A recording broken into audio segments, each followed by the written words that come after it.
दिल्ली में हमारी सरकार पिछले साल एक नई एक्साइज पॉलिसी लेके आई, एक्साइज पॉलिसी 2021-22। 2021-22 की पॉलिसी लागू होने से पहले दिल्ली में सरकारी दुकानें थीं, ज़्यादातर सरकारी दुकानें थीं। सरकारी दुकानों के ज़रिए दिल्ली में शराब बिकती थी और खूब भ्रष्टाचार होता था उसमें, ब्रांड पुशिंग से लेके और कई तरीके की खबरें आती थीं।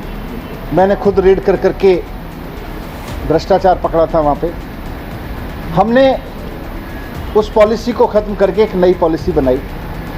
दिल्ली में पहले कुछ दुकानें प्राइवेट भी होती थी, लेकिन जो प्राइवेट दुकानें थीं वो इन्होंने अपने ही यारों दोस्तों के नाम पे लाइसेंस दे रखे थे और उनसे लाइसेंस फीस भी कम लेते थे, बहुत कम लाइसेंस फीस लेते थे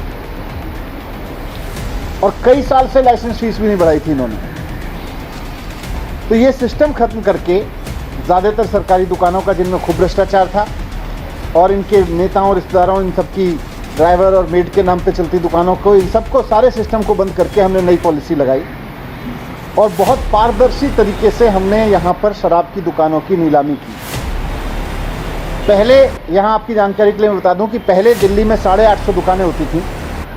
नई पॉलिसी में हमने तय किया कि जितनी दुकानें पहले होती थीं उससे एक भी दुकान फालतू नहीं खोली जाएगी, वही 850 दुकानें रहेंगी। पहले इन दुकानों से सरकार को करीब 6000 करोड़ रुपए का रेवेन्यू मिलता था शराब पॉलिसी में। जब पारदर्शी तरीके से इन दुकानों की नीलामी हुई तो दुकानें नहीं बढ़ी, लेकिन पूरे साल में, एक फुल ईयर में 850 दुकानों से 9500 करोड़ रुपए का रेवेन्यू आना था। इस हद तक ऑक्शन गया हमारा, 6000 करोड़ की जगह 9500 करोड़ रुपए। तो इस तरह एक साल में नई पॉलिसी के तहत सरकार की आय 1.5 गुने से ज़्यादा बढ़ जाती, करप्शन खत्म हो जाता। लेकिन नई पॉलिसी आने से इन लोगों ने जो भ्रष्टाचार मचा रखा था वो रुक गया, वो खत्म हो गया। तो इन लोगों ने पूरा प्लान बनाया कि इस नई पॉलिसी को फेल किया जाए। एक एक करके इन्होंने जितने प्राइवेट दुकान वाले आए थे उनको ईडी की धमकी दी, सीबीआई की धमकी दी। तो प्राइवेट दुकान चलाने वालों को, जो सरकार को ज़्यादा रेवेन्यू दे रहे थे, क्योंकि सरकार ने ट्रांसपेरेंट तरीके से उनको दुकानें दी थी ओपन ऑक्शन करके, तो उनको इन्होंने ईडी से धमकाया, सीबीआई से धमकाया। तो बहुत सारे शराब वाले तो, दुकान वाले तो बेचारे, कई सारे लोग तो दुकान छोड़ के चले गए। और आज दिल्ली में जो नई पॉलिसी में भी 850 दुकानें हो सकती थीं, आज दिल्ली में कुल 468 दुकानें चल रही हैं। और 1 अगस्त से कई और दुकान वाले भी, क्योंकि ये सीबीआई से डरा रहे हैं, ईडी की धमकी दे रहे हैं दुकान वालों को, तो ये 468 दुकानों से भी और कम हो जाएंगी। कई और लोग दुकानें छोड़ के जाने वाले हैं। इनका मकसद है कि दिल्ली में शराब की किल्लत पैदा करो। इनका मकसद है कि दिल्ली में लीगल तरीके से बिकने वाली शराब का क्वांटम कम करते चले जाओ। अब मैं आपके सामने एक थोड़ा सा और डेटा रखना चाहता हूँ कि दिल्ली में और बाकी राज्यों में शराब की बिक्री की, शराब की दुकानों की पर कैपिटा संख्या क्या है, उसका एक डेटा है। गुड़गांव में, जहां बीजेपी का शासन है, 4166 लोगों पे शराब की एक दुकान है। नोएडा में, जहां बीजेपी का शासन है, 1390 लोगों पे शराब की एक दुकान है। बेंगलोर में, जहां भारतीय जनता पार्टी की सरकार है, 12,179 लोगों पर एक दुकान है।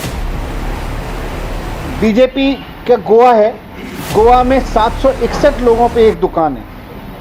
नई पॉलिसी के तहत अगर दिल्ली में मैक्सिमम दुकानें भी खुल जाती, तो उसके बावजूद 850 दुकानें भी खुल जाती, तो यहाँ 22,707 लोगों पे एक दुकान होती। और आज जब 468 दुकानें हैं तो 41,192 लोगों पे एक दुकान है। इसी से अंदाज़ा लगाया जा सकता है कि ये ईडी की धमकी देके, सीबीआई की धमकी देके चाहते हैं कि लीगल शराब का धंधा यहाँ भी बंद हो और इलीगल धंधे को बढ़ावा मिले, नॉन ड्यूटी पेड धंधे को बढ़ावा मिले, स्पिरिट्स लिकर को बढ़ावा मिले। ये इनका पुराना धंधा था, ये वापस उस धंधे को लाना चाहते हैं। अगर दिल्ली